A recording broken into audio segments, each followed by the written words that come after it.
I spoke with the owner of the Raven, and we decided a couple of different options. The first thing we're going to do is we're going to stain this and see how that comes out, see if that's something that he likes and wants to live with, because we can always do some other things with it later. So this is the kind of natural brown color it was, and what we're going to do is we're going to stain it with a Minwax stain that is really a rich dark red called Sedona Red. This is the Sedona Red that I was talking about. If you've seen some of the other videos, you've seen us apply this to a couple of different gun stocks. It's a really popular color. Really brings out the nice colors of the wood, the grain and texture of it. So we're going to start with this and see how well it takes it. Got a couple of different grits of sandpaper, and whenever you cut it you want to have something visible that lets you know what it is. This would be 220, even though I don't have the number entirely visible. I can also tell by the 3M number that's assigned. And this is 150 grit.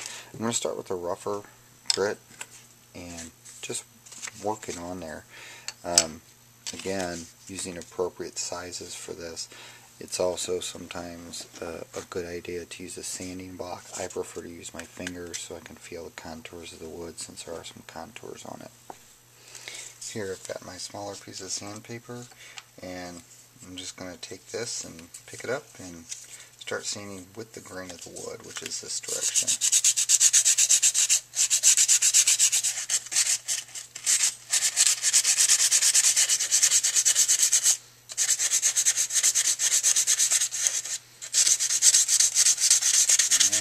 You go ahead and place it on a flat surface.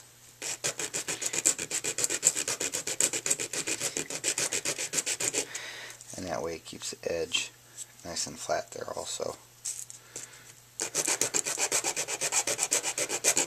Important to always remember to do the end pieces. A lot of people forget those when they're sanding on prop.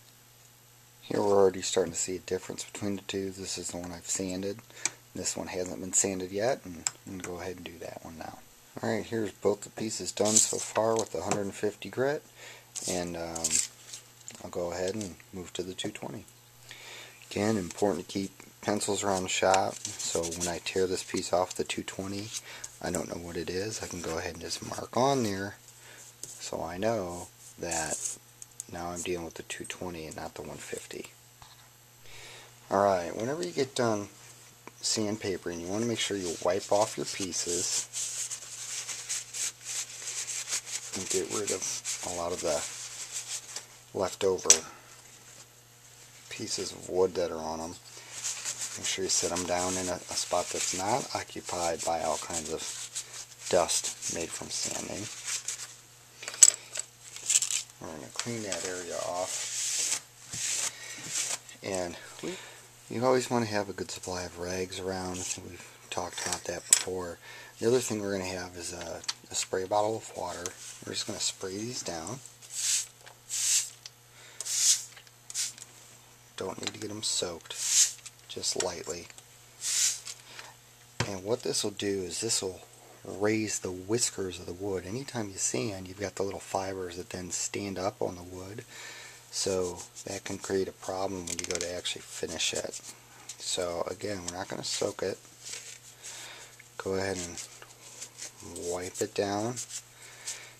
You can see the water actually took off some more debris from it. Some more sawdust. And this way we know that we've got a relatively clean surface when we go to actually start staining it. And we can also check it to see if there's any real rough areas or imperfections in the wood. If we were going to use a file or a knife to cut on it, or any more sanding, this is a good time to inspect it to let us know if we have to do that. And this is the second sanding.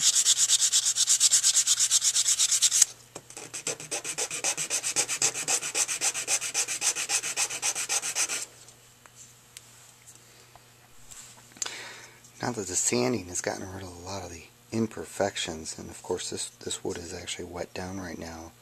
The wood itself has actually got some interesting grain to it, so this should look great when it is actually stained. Now with the Raven grips, I'm going to take some of these cotton applicators, and usually I pour whatever it is I'm going to use into another container, but since these are so small and we just cleaned them off, I'm going to soak this down with the pre-stain treatment and go ahead and wet these down.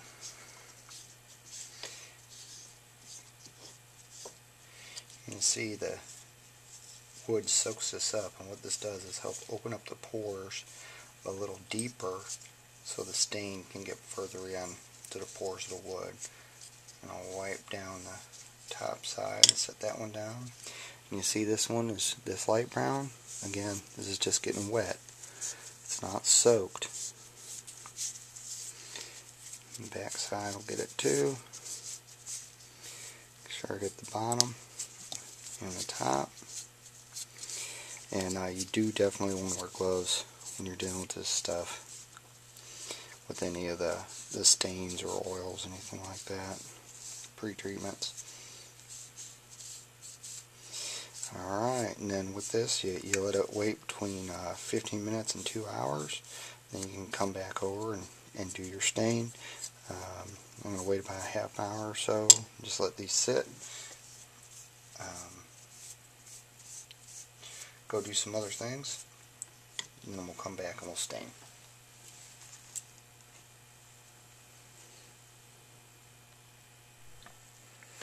Okay, it actually was more like an hour that I let the pre-stain sit on as the conditioner. I've got some hangers that I use for when I'm doing coating things. It's easier to suspend them, especially when you have to get to both sides. Just put it through the hole carefully, making sure that when it actually hangs, none of the surfaces that are going to be stained are going to be in contact with the metal. Prefer to use clean white cloth for this, and if you can, find a separate container to put the stain in. Because these are so small, I don't believe I'm going to need to use a whole lot. I'm going to apply the first coat of stain on the front, and then the back, and then hang it. So let's see if we can do that right quick. Let's go ahead and put this in the stain. Squeeze it on out. Don't need a whole lot. Just apply it with the grain of the wood.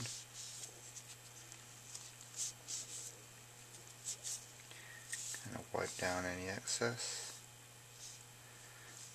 Come around to the back side. Same thing.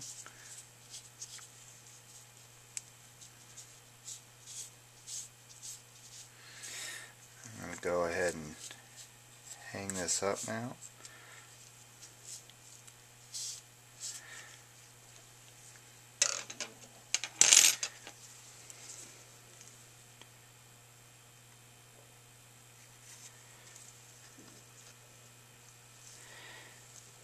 And now that I've got it hung up here, I'm going to just kind of brace it, make sure I get the top and the bottom, make sure the edges look okay, and then I can go ahead and hang this piece up.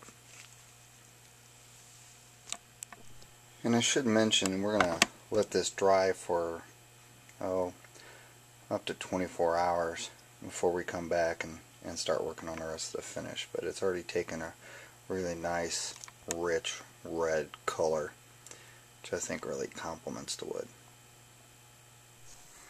I'm going to go ahead and spray these panels with some of this poly from Minwax. And the first couple times you ever coat something, you're just going to do a fog coat. So literally, you check your spray and then barely cover it. And with these panels, for right now, that's enough. I could cover it again and give it a knockdown with the rag. However, I'm just going to go ahead and start here and we'll let that dry and we'll build it up from there.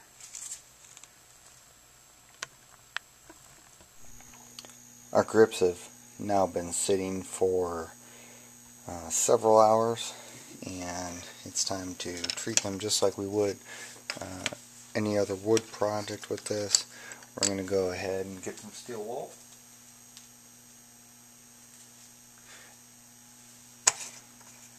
Get the steel wool. I'm going to knock this down.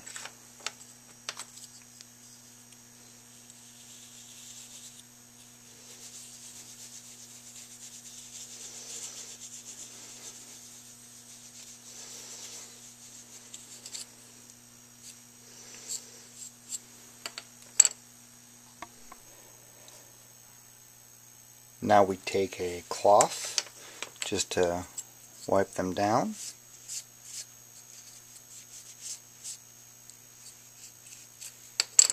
You can see most of the sheen has been removed, and we'll go ahead and keep doing this until we get a nice fill across the surface. Here's the Raven grips, finished, stained, has the poly finish on them. Turned out really well. Owner liked it a lot, and that's exactly what we're trying to do, make sure that we get something that is pleasing both aesthetically and to the owner of the gun. I'm really happy with how that turned out. A lot of work to it, but definitely worth it when you get these kind of results.